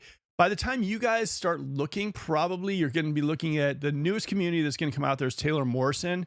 And they're probably going to have a product close to what they're doing in Vineyard. So Taylor's going to start building in the Rancho area. I know that. And that's probably the next big community that's coming out. Also, Braden is coming out. So I don't know if that's your cup of tea, but the Braden project is another. It's kind of like live, work, green kind of space as well. And that's on Douglas. But yeah, Rancho, bang for your buck. Depending on when you want to do as well, like when you want to kind of get your house, we just put someone in contract in Willow and their home is actually going to be delivered to them in October. So what you're seeing is a lot of these communities that come out, like probably Taylor Morrison the same way, but Willow and Aspen, they're selling out quickly, and the timelines tend to be that. So just a little word of the wise, if you're looking for something specific, you might want to start doing your research a little ahead of time. And just kind of figure out exactly what you want. All right. Natomas has become very congested. Yeah, it's very congested. It seems like all the builders kind of building in one specific area. I still, though, love Natomas. I love the idea of being close to the airport, close to downtown. You know, I think that area has just so much potential. Top Golf coming in North Natomas in the future, the rail yards, all the downtown development. Natomas is in such a good position to basically capitalize on that. All right. Rates should be higher. Fed is completely abandoned its 2% inflation target. They should raise rates higher for the benefit of our kids and our future generations. Video guy Matt, welcome to the show. Look, for me, it's just one of those things where I think right now it's crippling our resale market right now, and it's driving more people into new homes. So I think that's kind of what it's doing right now. I think the higher the rates go, what you could see is the better the incentives at the new homes. All right. We're looking at we're looking at Woodside. Yeah, Woodside's great. I will say one thing though, if you guys are looking to get a home by the end of this year, maybe like early next year, Woodside is the community that you really need to get on that list. We got our very amazing client into contract at one of the most popular floor plans, the Laurel floor plan over there. And she got her choice a lot, but it was like, because I knew the community was coming out. I would say though, start talking to them, start getting it on the list. I mean, I talked to, what was it, Katie over there, and she was like, there's 30 people. They're all on the waiting list. One of you gets a home when I email out the new release. So it's going to move fast. And I think right now the release dates are like October, November, and December. So just plan according. Our market right now, unless you go to maybe like a KHOV, an Elliott, or maybe even a Beezer, where you can probably get your home maybe in about 2 or 3 months, or maybe they have some quick move-ins. Woodside is the anomaly right now in our market in Rancho, where you really do have to get on a waiting list. And if you're lucky, you'll get your home this year. All right. Why are new builds cheaper than 5 to 6 year old homes? Well, one is, I think, the fact that they're just, the building materials, that they're using. I think that they build them a lot more efficiently because they're building a whole bunch of them. I also think that maybe before COVID, new homes weren't that big of a deal. So I think resale prices rose. And I think new homes came in at more of an affordable price because they could. I look at new homes and I say to myself, like in other areas like Vegas, other areas, new homes are way more expensive. In our market, I think our resale started inflating in prices. And then when new homes became really, really popular because they were just building a whole bunch of them and a whole lot of new homes at once, they could do it a lot cheaper. And so new home prices came in really, really and undercut our resale market. In Folsom, I mean, look at Folsom. TriPoint came out with those two communities that sold out like crazy, Canterley and Lariat. And those communities were insane, guys. They started selling this community maybe about 2 years ago. They were already sold out. These communities came out and they were legitimate single family homes. And they were selling these communities in Folsom to start in the high fives. And then they were selling it at the low sixes. We're talking 3 bedrooms, 2 baths, 4 bedrooms, 2 baths, 2.5 baths, nice size homes in Folsom. Now you can't find anything like that in Folsom. So a lot of these new homes are smart. The other thing too with these new homes is how they play the game. A majority of them, some people don't. Like Meritage, I don't think that plays this game, but I think Taylor does. I think Woodside does. I think Richmond does. No, Richmond doesn't. What they do is, like, let's say they have a floor plan, like it's a 3 bedroom, 2 bath, and they're saying to themselves, ideally, we want to sell this thing for $600,000. They'll drop it on the market for maybe their first release will be like $550,000, and then they'll incrementally increase it like $5,000 until they actually go past the $600,000 mark. So what I always tell my clients, buying at the very early stages of a community in a normal real estate market is a good move because they're going to increase in price. In fact, the person we put in at the Laurel, I think it was Willow or Aspen, I forget which one, but it was a Laurel. She got her home. I mean, the price on it was just insane. And by the time she gets in October, the price point for a Laurel will probably be about $35,000 to $40,000 more. So that's kind of one of the things about buying early in a release and in a community with certain builders. And you just got to know who you're working with to help you navigate that. All right. Hold on. Let's see where we're at. All right, guys. Anything you guys want to know, let me know. All right. Oh, the other thing too, Christian, just one more thing. The other thing about new homes that is huge is because of these incentives, they should be higher than resale, but they're not. And then, you have people who are looking at new homes. They're relatively like competitive or even lower than resale homes. And then you look at the energy efficiency because the insulation. You look at also all the sprinklers that are put in there to help with like home insurance costs as well too. Yes, you got Melrose, but then all of a sudden, what? Down the block is a brand new school. Over there is a new fire department. There's a park with a splash pad. It's just a hard thing to look away from. And we've got a lot of people pivoting into them. And where it starts is the price point and the incentives. All right. They're starting to build houses to rent. Do you see this as a good or bad idea for the market? I don't think they're going to build too many houses to rent, but I do think it is a good move for people who are thinking about moving into this area. As long as the rents are a little bit, as long as the rents are like reasonable, right? Here's the thing I don't want to see. I think Sacramento's rents have declined just a little bit in certain areas. I would love for people like you, Pamela, right? Like, let's say you're moving into the area and you say, you know what? I've been watching Mark's podcast. I like it. I kind of am thinking about a few spots, but guess what? I would love to rent a spot. I'd love to rent a spot for a year and then take some tours of some areas and really make myself really knowledgeable about the area before I pull the trigger. So hopefully we get more rentals and rent prices go down just a little bit. I know my investors hate me for that, but it would be nice where people do have that option to kind of like to rent a spot for a year and kind of gauge the market. As far as though building houses to rent right now, yeah, I don't see too much of that. Do I think it's going to kind of get well, I think right now with everything going on with the politics and everything too, I think that's going to be a little bit, slammed. So I don't think that's going to be a big problem in the Sacramento area. I also think right now what you're noticing is that, what was I going to say? Is that for investors that are coming into our area just by themselves to look for new homes, it just doesn't make sense for them to buy new homes at this point, even though they're newer, even if they're like less headaches, all those kind of cool promotion incentives, they don't apply to investors. So I see a lot of investors pivoting into resale if they are. And my buddy Corey, I have him on channel all the time. He's saying that even like a fourplex nowadays is still hard to pencil. So as far as rents go, as far as individual investors, I think it's a hard thing. As far as people just building homes to rent in our market, limited, not a whole lot of that happening. Right. Next. All right. Tacking on to Christian. Would you recommend a new build or an older home? I'm thinking about new build in West Sacramento and West Roseville versus something in Central East Roseville. Price point 650, 750. Here's the thing. I would say this straight up. No matter who you're working with, have them take you to both. Run numbers. This is the big thing, and this is what I will tell all of you guys to do, okay? It is so easy for me to say, hey, let's go see a new home. They're easier to do, and you're going to love them. Let's go. Let's go see both. Then let's have you run numbers with one of the new home lenders, and let's have you run numbers with a lender that is just like a regular lender, right? Someone you like, someone you trust, whatnot, and see the numbers and see what you're getting for the price you're paying. At that point in time, everything becomes clear. That's what we do with all our clients. A lot of times people are like, I love a resale. I love the whole established community. I don't want something that looks like my neighbors. I want that. They look at them, then we go see new homes, and then all of a sudden they see the pretty countertops.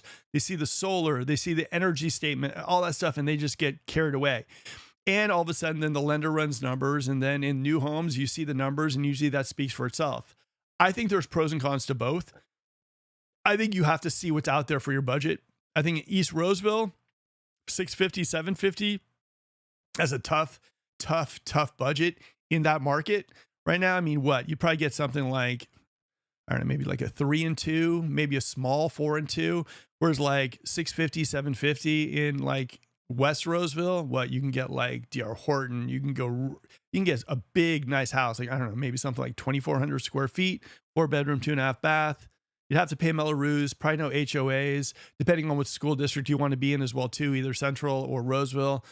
But yeah, I'd say if you have the time, let your realtor take you out to both sets and then see resale, see new, run numbers on both, and see which one makes sense for you to buy. For me, that's going to tell you everything. All right, worried about the schools with West Roseville being center joint instead of Roseville district. Now, here's where it gets even crazier. That can change, right? There's no guarantee those school lines won't switch. So I know some people who bought that Pulte community that sold out, they were in center and then the line changed and now they're in Roseville. So that's where it gets a little confusing as well too. Now, I will say this about new home communities. And again, I like resale. I own a resale home. That's what I bought. Market was a little different back then. But at the same time, I look at new homes. One thing you can tell you is with your Melrose, that's not fun to pay. Where does that go? Parks, schools, all that stuff too.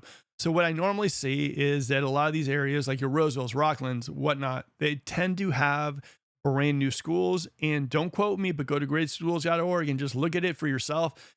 But see the new schools that are being built in the Sacramento area and see the rankings that they're getting. See also photos of the school. That could sway you one way or the other. All right. Or you know what? Just give me a call. All right. I think the newer builds are cutting corners and going cheap.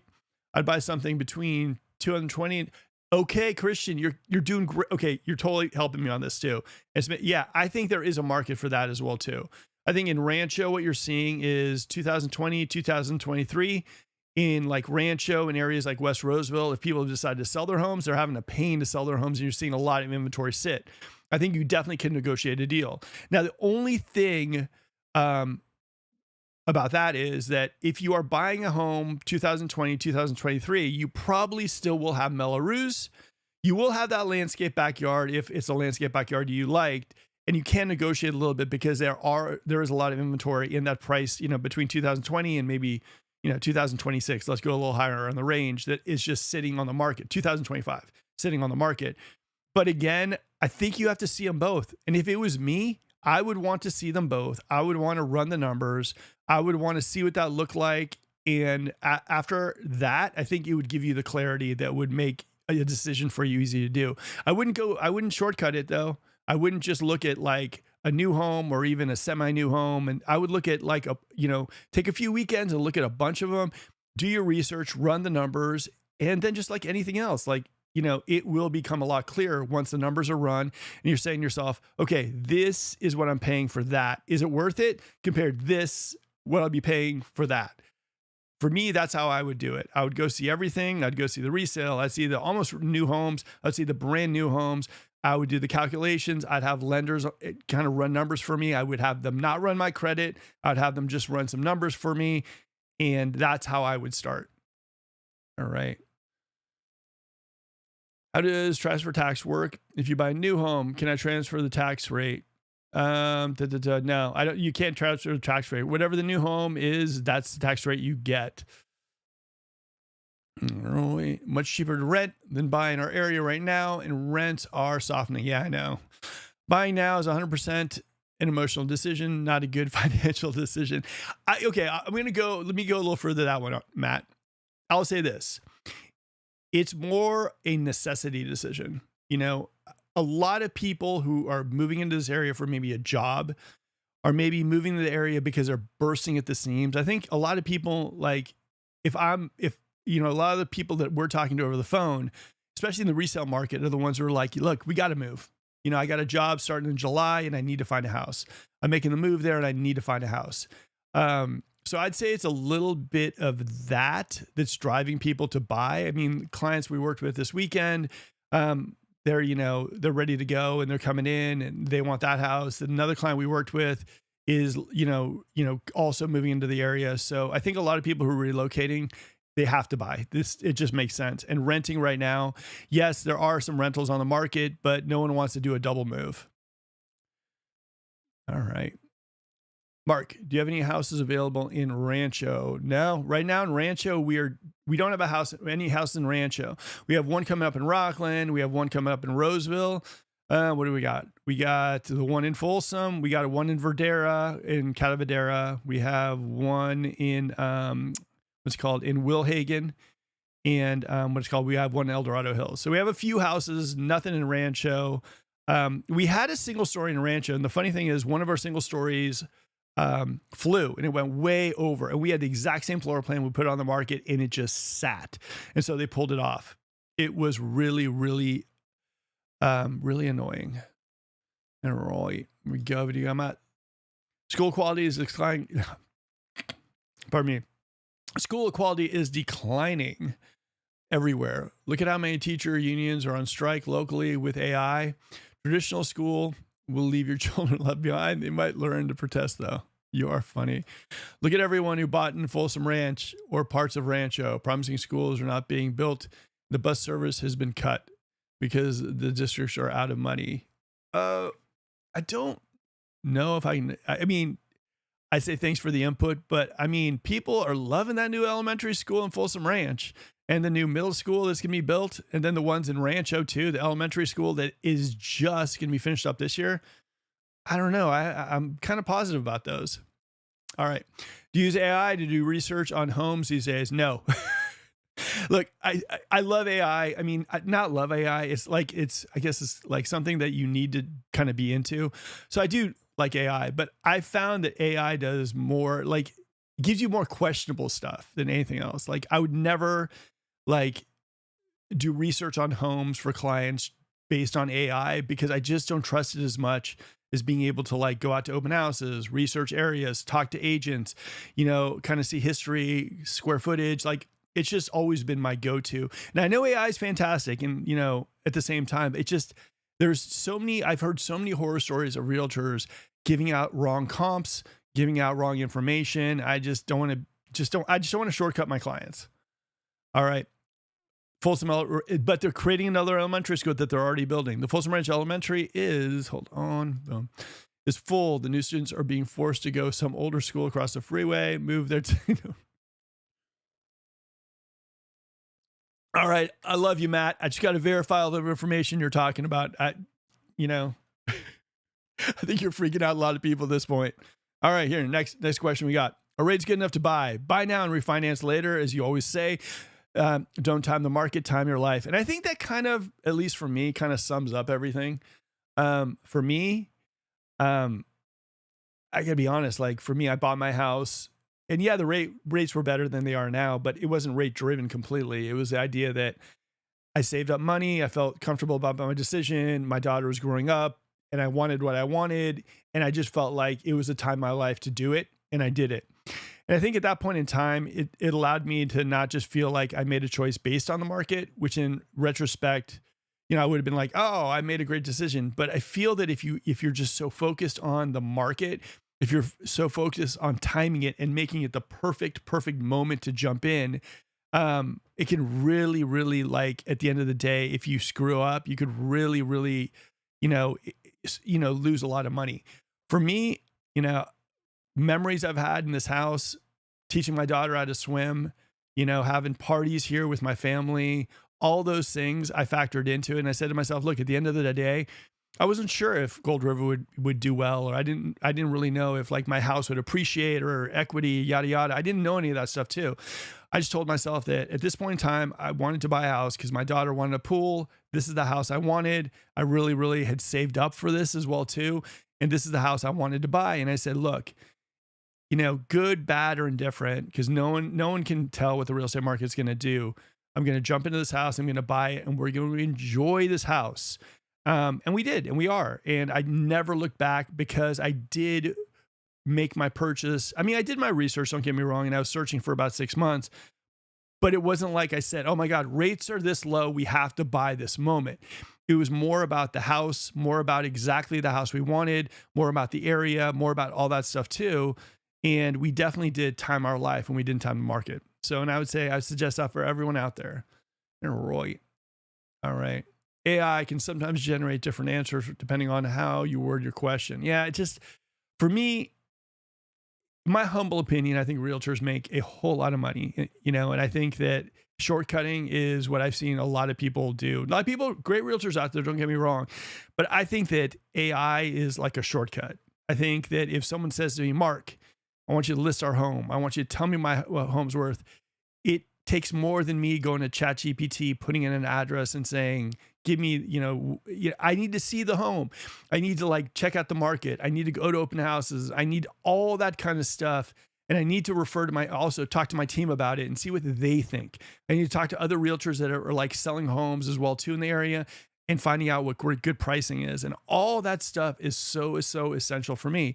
And on the listing side, or on the buyer's agent side of stuff, if one of you guys is looking to buy a home, I need to make sure that we're offering a price that, the appraisal is going to come in right, that it's competitive. We're not overpaying for a house. And I know overpaying is kind of a trigger word in real estate, but all those things, like knowing the price per square foot, knowing how days on the market is in a certain area, know how, like, the open house, the traffic is, knowing the agent, even, like, all those things are so vital that I just wouldn't trust AI to give me the information enough where I would actually, like,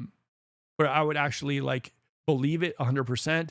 I just would feel like I'm kind of like cheating, if that makes sense. So it isn't for me at this moment. In the future, could it be that way? I mean, you could see AI Mark doing these Wednesday show. I have no idea. All right, new elementary in Rancho, Cypress Grove is looking good. Middle and high school, I'm hearing, are ahead of schedule, originally scheduled to open 2029. That's the thing, guys. You got new schools, you got police departments, you got new roads, new parks. I mean, the parks in Rancho have splash pads. Everyone out there is having fun today. I'm a big fan of everything going on in our area. Guys, if you're enjoying the show, please smash that like button. Also, if you have some comments, if you have some questions about the Sacramento area, please put them in the comment section. I'd love for, to get more chatter. If you've moved to the Sacramento area and there are things you love about it, please let me know in the comment section here. If there are things you don't like about it, let me know as well too. I want to get so much feedback, so many comments on the lives that we do for people who might see this in a week, in 2 weeks, and say, oh my God, that one comment made such a difference in us moving to the area. That's what the show's all about. All right, next thing, Yuba. I did this, what's better, Sacramento or Yuba? Yuba's too far away. I always prefer to be in a city close to the international airport because I love to travel. Another thing too, much love, West Roseville, super close to Sacramento Airport. But Sacramento Airport, it is one of the easiest airports like ever. Like, granted, if you go somewhere like far away, you might have to do a layover in San Francisco, but at the same time, I have had nothing but the most pleasant experiences flying out of the Sacramento National Airport. The only time that I hadn't was in December when the fog rolled in, and that was a little scary. Other than that, love the airport. Reminds me of what Oakland Airport used to be maybe about 10, 12 years ago. Really, really love it. I think we are super lucky to have it. And right. But you got that. You're right on the lot. On a lot of the problems in education. Taught for 27 years in Davis, Vacaville, and could see the writing on the wall on the future of education. Yeah, I mean, yeah, I don't know. I mean, with phones, iPads, AIs, everything accessible, it just, yeah, it's, yeah, I don't know. I'm with you guys. All right, let's go to some more questions. All right, Christian, what does Proposition 19 cover? Let me, here, hold on for 1 second. Let me get back to that in a second. I want to do this one question real quick. All right, how do appraisals work? The appraisal of a house that we are closing has the same appraisal value as a price offer. Aside for comps around the area, does a buyer offer affect appraisal values? Yeah, completely. Appraisals are so bizarre. Okay, so check this out.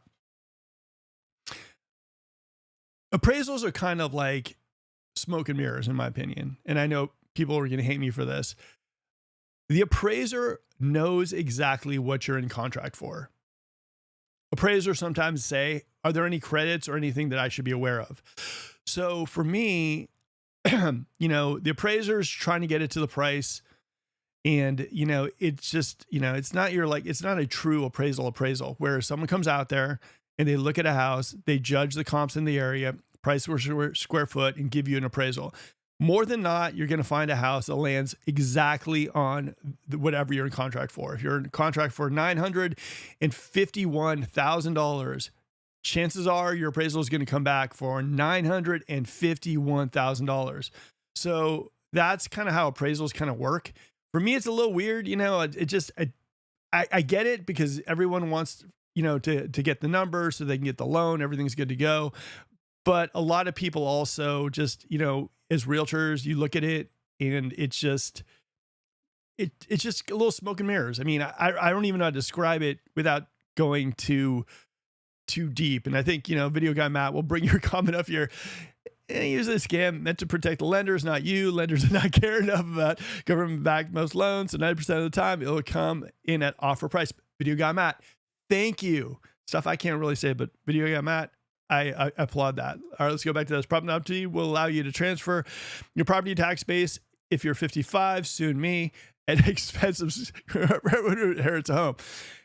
Video Guy Matt, you are on fire tonight. All right, let's go to the next one. And you're also making these lives very, very fun. More, bring them on. Okay. Next one. Who's getting nervous about buying a house right now? Yes. I think a lot of people are. I think also with interest rates spiking, as we just saw today, I think people are even getting more nervous. I think a lot of people are wondering if they should buy this moment before interest rates get worse. I think a lot of people are hoping interest rates go back down. I don't know what to tell you guys, but I will tell you next week, Wednesday at 7 p.m., we will find out what interest rates are doing. Also, Friday, I got an amazing video for you guys. I did a Folsom house tour in Los Cerros, one of these amazing communities in Folsom that I'll drop. And this house actually isn't for sale.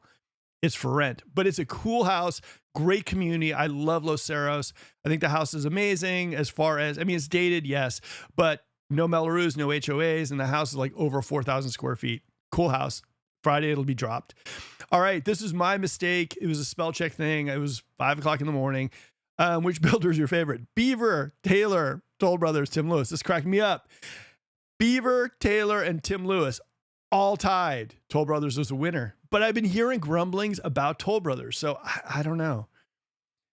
All right. Oh, I like the look of that survey. We need some more fear in the market. People should definitely be more afraid of buying today. All right. Inside Folsom, insane new luxury homes. Now, what do you guys think of that elevation? Is it cool or is it too warehousey? Just out of curiosity, I want to see what you guys think. For me, I like it. I think it's modern. I think it's sleek. I think it's cool. But at the same time, there's a part of me that kind of looks a little warehousey. Just saying. All right. Can the interior colors and kitchen be customized, or is it only comes how it's shown? No, you can customize everything. Also the siding outside and everything. These Shawood homes, you can customize literally everything underneath the sun. Looks like a new jail downtown. You are on fire today, Matt. You are on fire. All right. Who thinks the future looks bright for the Sacramento area? Yes. No, not sure. For me, and I had some people like saying, I'm leaving California, this and that. I'll tell you something. Last Friday, I took my daughter snowboarding. It took us, an hour and a half to get up there. We came back and I was able to jump on some calls as well too. The weather's like 75, 80 degrees here in Sacramento. Yeah, I'm okay with Sacramento. I love California. I think Sacramento's market, as I always say, I think our location's ideal. I think for California, our price point for the California resort style vibe is here alive and well. I think for all the new home communities, we have a lot more options than other spots in California to buy into at a California affordable price. I love our location to San Francisco, to Napa, to Tahoe. I think we are in a unique spot and I've said this a lot on this channel. I think we are the best bang for your buck for the California lifestyle in California. And for me, I'm seeing nothing but good things. We just need those interest rates to drop just a little bit. All right. Which builder is your favorite? TriPoint. TriPoint. I will say one thing about TriPoint, especially in Rancho. They were on such a tear. Bloom sold out. They're selling dirt right now. And their other two communities, same way. I mean, TriPoint just went crazy. I think they actually might have even outsold KHOV towards the end of 2025. Crazy stuff. All right, who thinks the future looks bright for the Sacramento area? Because I have a wonderful realtor named Mark McDonough. Thank you, Wendy. Again, I appreciate that. Guys, if you're enjoying the broadcast too, smash that like button. Also, come on, more comments, more questions. Let's keep the show going. New luxury home in Midtown, Sacramento. The last is definitely the best floor plan, better color and light too. Okay, so one of the main reasons that I did these Midtown homes is because I videoed 3-story homes before in Sacramento. Some of them were really nice. Some of them had roof decks, but I always felt like the first floor was so tight. I felt like the first floor was unusable.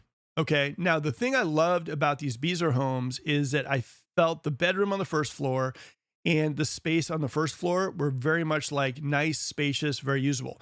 I also felt that the middle floor in all these models, I could see myself spending a lot of time in there, entertaining there and everything too. If you're someone who likes the urban vibe, if you're someone who likes Midtown, because Midtown is where a lot of our restaurants are, a lot of our nightlife is, these are really, really nice. I even had some people come into these homes that own a property at the Creamery, and it's a lot bigger, and they were just blown away by the quality of the build of these homes. I would say Beazer did this community almost like a Toll Brothers community, like a 3-story Toll Brothers home. If you guys go there, the finishes, they're just amazing. Great homes.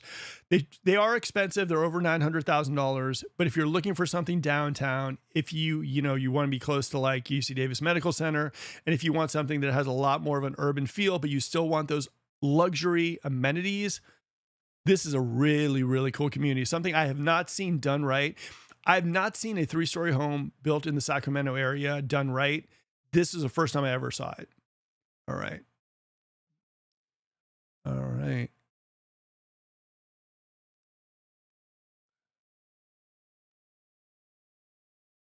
Looks like, okay. How do you not insult sellers when buying a house? You don't really, how can I say it? If I know what you're talking about, going low with offers.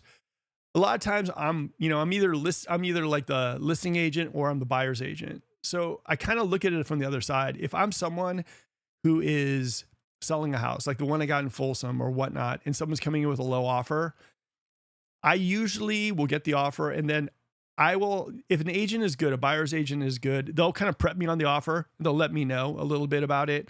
They'll let me know that if this is the max, and I'll let them know straight up, and I'll say, look, if you're coming in at that price point, the chance of them accepting this is really, really low.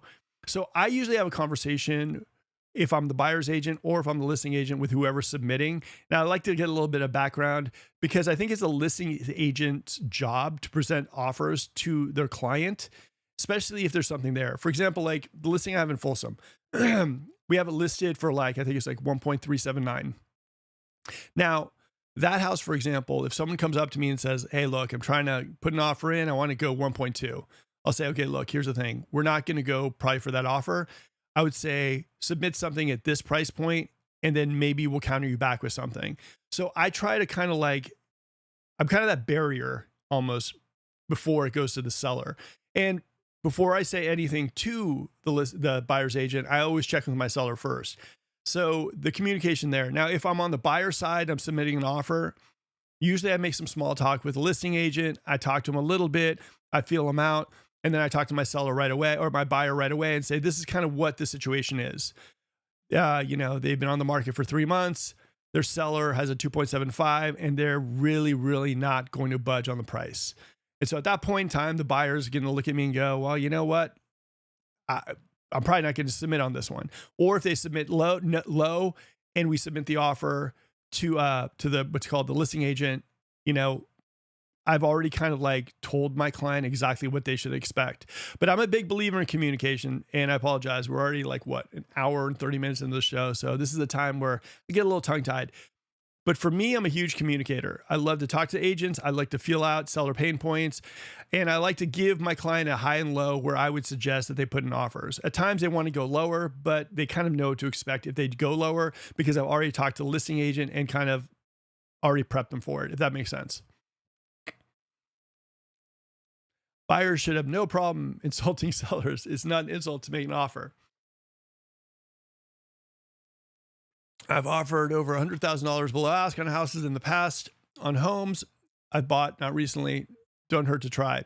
Again, video guy Matt, good point. It doesn't hurt to try, but I think also what I've seen is a lot of realtors are a little bit shy when they're submitting low offers. They won't call, they won't talk to someone. Your agent's job is to be the person that is presenting the offer to the listing agent. And you have to kind of understand what you're getting yourself into. For example, if video guy Matt hits me up and goes, hey, Mark, I want to submit an offer for this house. I want to go $100,000 below what their list price is. I'll tell them, yeah, that sounds good. Let me talk to the agent real quick and figure out exactly what their situation is. Talk to the agent, everything too. They're, you know what? My clients really need to sell. I go, okay, look, you have it listed for this. My client wants to go in $100,000 below. What do you think about that? He'll say, I don't think there's a good chance they're going to accept that. Even though they just bought a house, there's a couple other people circling it. So I talked to Matt and I say, hey, listen, Matt, they're probably not going to accept your $100,000 offer under list. What do you want to do? Now, if I know video guy Matt, he's going to say, Mark, come on. I already told you, submit the offer. Okay, good. At least I've done my job as a realtor. I grab the offer. I present it to the listing agent and say, guess what? We're submitting the offer anyways, $100,000 below. The terms, these are the terms and everything too. And I kind of set it up. Like, your realtor's got to be the bad cop in this, and your realtor's got to do the groundwork for you, so you kind of know what you're jumping into. That's what I do. Yeah, right. What do you think of Taylor pre-2020? Are they the least decent builds? Yeah, I think Taylor has always kind of had that name around Sacramento. Now, again, Toyota, for example, is a great car dealer, right? Makes great cars. 1 out of every 100, I'm sure, has a busted this or a busted that. So when you do mass production of anything, you are going to get homes that, might need a little fixing, might need a little this, might need a little that. I mean, there's so many moving parts in a brand new home. The one thing I do like about Taylor, the one thing I like about, certain builders is the fact that if they give you a home, they're going to be very responsive. The blue tape walkthrough, everything's finished before they actually get the keys for the home. And Taylor's always done that. I've moved in so many people to Taylor Morrison homes, and we're talking everywhere. We're talking Lincoln. We're talking Elk Grove. We're talking like what's called Roseville. We're talking like everywhere. We're talking even like Turkey Creek. I moved people into Toll Brother at Taylor Morrison homes all throughout, and I never had any issue except for one in Taylor Morrison, and it was in Lincoln, and the houses were like this, and there was a little bit of runoff. So Taylor actually fixed that problem for my client, which was nice, but that was the only issue that I've ever had with anyone reaching out to me and saying like, this is an issue with my house with Taylor. That's the only one I've had. Again, that's just been my experience and what I've been, informed with or worked with, but Taylor's always kind of done that for me. All right.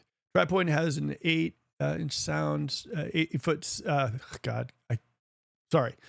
All right, Tri Point has 8 foot second stories. My wife had us and our tour of their homes after the first one. Yeah, that kills me. You know, Tri Point has that. KB sometimes has that. Meritage has that as well too. And I think if you guys have seen my house tours, that's one of my really, really, really big pet peeves. Yeah, I mean, it just everyone notices it. I think that somehow they think that people don't notice it, but for me, I notice it right away, and it just drives me absolutely crazy. And I don't blame you for cutting the tour short. All right, in a home, if a home has been on the market for a month and hasn't sold yet, is there a safer time to come in with a lowball offer? If a home hasn't come in the market for months and hasn't sold yet, is that a safer time to come in with lowball offer? Yeah, I would say, okay, look, here's the thing. Here's how I look at it, right? If you see a house just at the market, maybe the first couple of weeks, if it's me, there's no way I'd take a lowball offer on a house, right?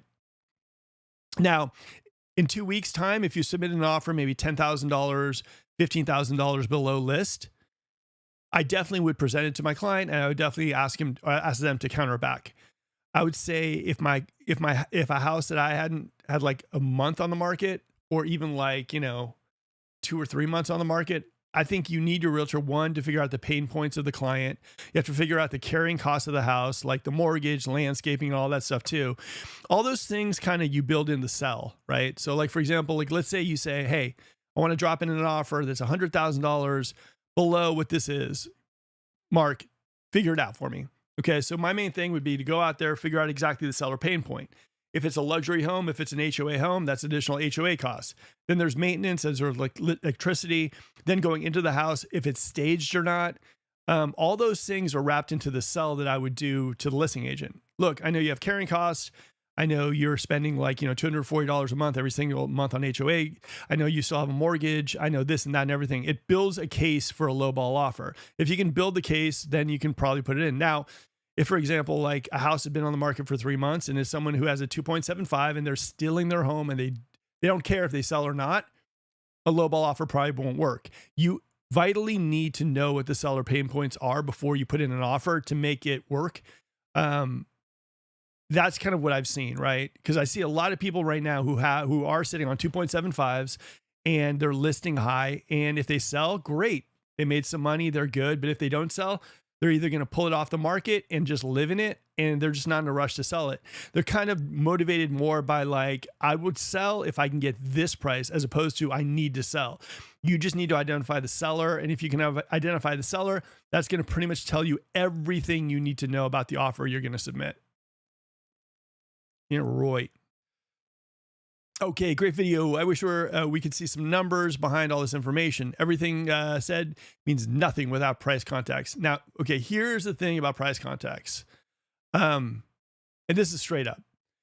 I see a lot of videos, and there was a lot of videos I was doing maybe last year, right? And it was like, this is how much this is. This is the base price. Guys, here's the thing about new homes. The base price changes. Starting price is so vague.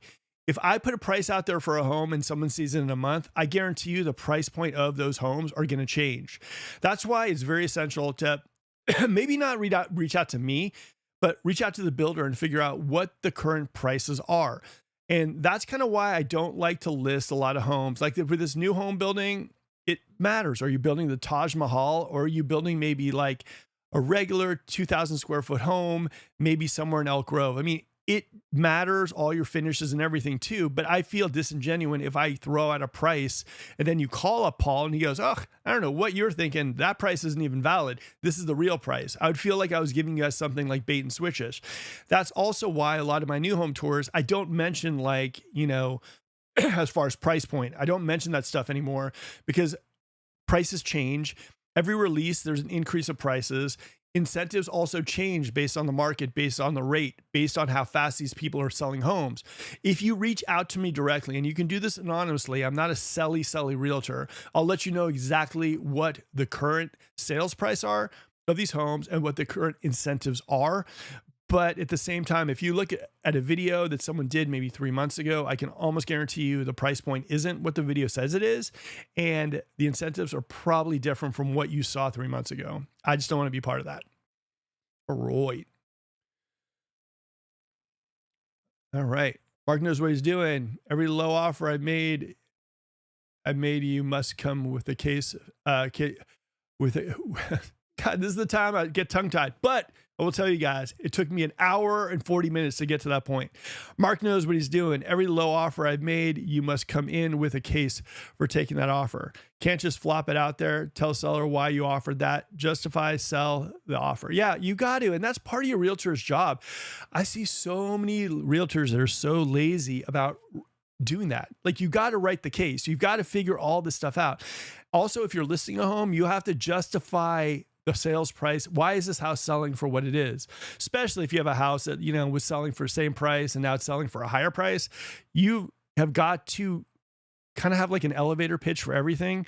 If you're a good realtor, if you just throw out an offer, it really, really doesn't justify why people are paying you your rate. So for me, I build cases for everything. Right. But how do you sell the offer with no way to communicate with the seller? Because a listing agent should know everything.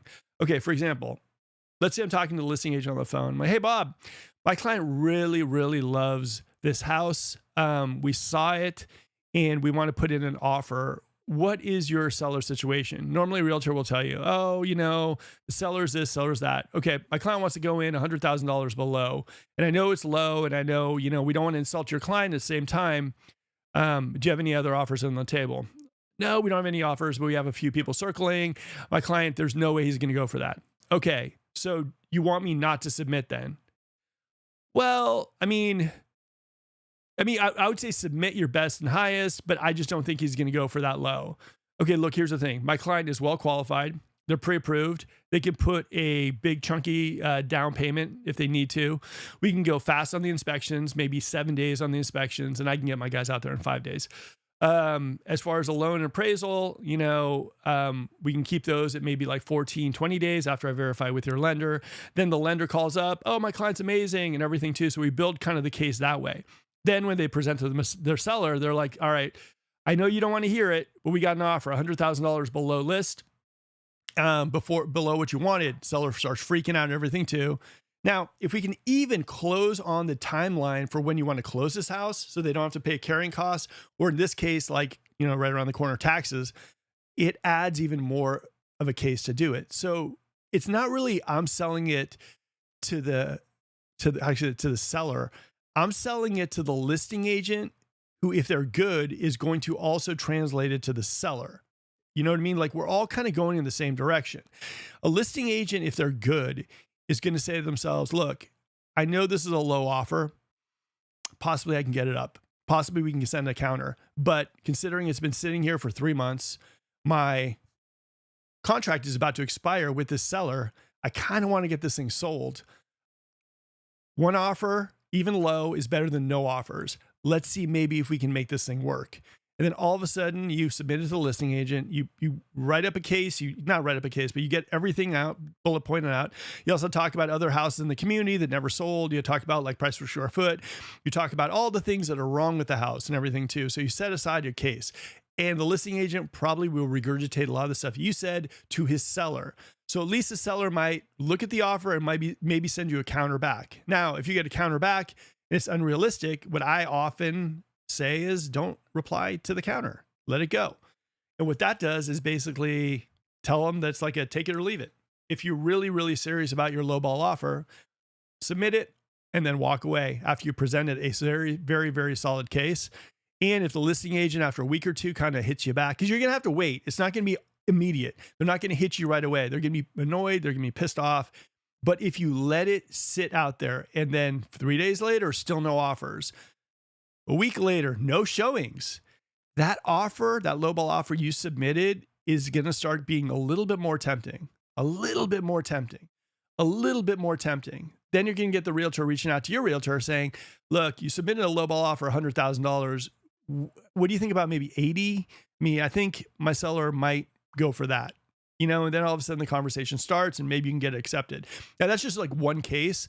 Again, you might run into a seller who's like, I got a 2.75. I'm living in this house. This realtor called me at 5:00 in the evening and told me they could sell my house for 1.2 million. And unless they get me that, there's no way I'm going to sell it.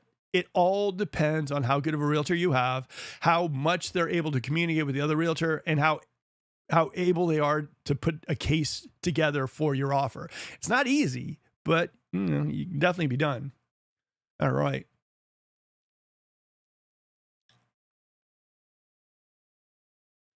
All right, hold on. Sorry about. Okay, here we go. Where are we going to lunch? Maybe tomorrow. I'm down. Jason, give me a call. You got to teach me this Instagram thing. Hey guys, if you're enjoying this broadcast, please splash that like button. And again, understand this. I've been live. I've been answering questions for the last hour and 45 minutes. So if I'm tongue-tied a little bit, if I'm a little bit dry mouth, I apologize. I'm trying my best, but this is a live show. This isn't smoke and mirrors. This isn't like cut, let's redo that. This is a live show that we do every single Wednesday, 7 p.m. So bear with me. All right. Your agent should sell the offer. Take an agent who isn't worried about hurting their ego, among other agents. I am not. I do not at all. Yep. Mark has it down. That's pretty much exactly how it's done. Thanks, video guy Matt. You got to have an agent that fights for you. Again, what I said earlier on this broadcast, I do say it. Realtors get paid a lot of money. I mean, ask your realtor straight up, how much are you getting paid for this deal? They should go the extra mile to get your offer accepted, to put you in a position to, sell it. They should just do as much as humanly possible. Yeah, right. Next one. This is going to be the Tower Bridge in the future. These are the renders for the new Tower Bridge. Interesting. The future of Sacramento. All right, better place to buy a house, Folsom or El Dorado Hills. I think people might be thinking fire insurance and PG&E versus SMUD. That's just my own 2 cents. I think Folsom, El Dorado Hills are both pretty amazing. Pros and cons. I think do your due diligence, but whichever one works for you. I mean, they're both amazing. Love them both. All right, who wants to buy a resale home, but the new homes are just too tempting because of the incentives? Yes, 35%. No, 38%. Not sure. A lot of people I think that we talk to love the resale idea, love the idea of buying an established home. They like the trees, they like the spacing of the houses, and then they jump into new homes and they see how pretty they are. Then they see the incentives and then they pivot. It's just what we've been seeing more than not. All right, who wins? Sacramento, Cleveland. Guys, Sacramento all the way. There's no way. That 8%, you've got to love, I don't know, maybe the basketball team out there, Harding out there. I don't know, but no way. Sacramento by a landslide. All right, guys, listen, hopefully you guys enjoyed the live show. Like I said, this is Wednesday. I say like I said way too much, and I get that. So I'm going to try to curb that in 2026. Hopefully you enjoy this live show that we do every single week at 7:00 just for you guys. It's about the Sacramento real estate market. It's about Roseville, Elk Grove. It's about El Dorado. It's about Yolo County as well too, West Sacramento. It's about all those spots in Sacramento with people that are amazing, commenting, asking questions. This is a forum for you guys to know exactly what the temperature is in the Sacramento area. So if you're thinking about moving here, if you're thinking about maybe buying a home here, this is where you come, because a lot of the videos that I see on YouTube, as much as I love those videos, a lot of them are outdated. A lot of them have information that it might have been good 2 months ago, but as of now, with interest rates going up, the game has changed. So thank you guys again for tuning in. Thank you guys for all those comments and questions, because they definitely make this live show. On Friday at 7 p.m., I'm dropping another video, and I will see you next week at 7 p.m. on Wednesday to talk a little bit more Sacramento real estate. I'm out of here. Thumbs up, guys. See you next show. Okay, guys, hopefully you enjoyed the show tonight. Buying and selling is stressful. I mean, there are definitely different avenues you can go in, and there's no guarantee. Every property is different, whether you're looking to buy it or sell it. So reach out to our team, and we can talk to you a little bit about the pros and cons of selling currently, what your house is valued at, and all that stuff too. There's a link below to schedule a call. Now, if you're thinking about moving to the area, guys, reach out to our team as well. We're working with a lot of people relocating them to the Sacramento area. We absolutely love it. There's a Zoom link below. Set up a time where we can talk to you a little bit about what your needs are. Now, if you enjoyed this live broadcast, smash that like button. We would love to talk to you a little bit about Sacramento. I mean, we always are out and about. So if you're looking at places like El Dorado, Roseville, Rocklin, Davis, we got you covered. Just reach out to us. And maybe you don't want to do a Zoom call, so just hit me at my phone number on the banner and we can talk a little Sacramento. Now, guys, one last thing before I go. There's a playlist right over there of other videos I've done about the Sacramento area. Knowledge is power. Those videos will help you kind of make a decision if Sacramento is that spot for you and you want to take it to the next stage. All right, guys, this is Mark. Have a good one. Hopefully you enjoyed the show. Remember, smash that like button, subscribe to the channel, and I'll see you next video.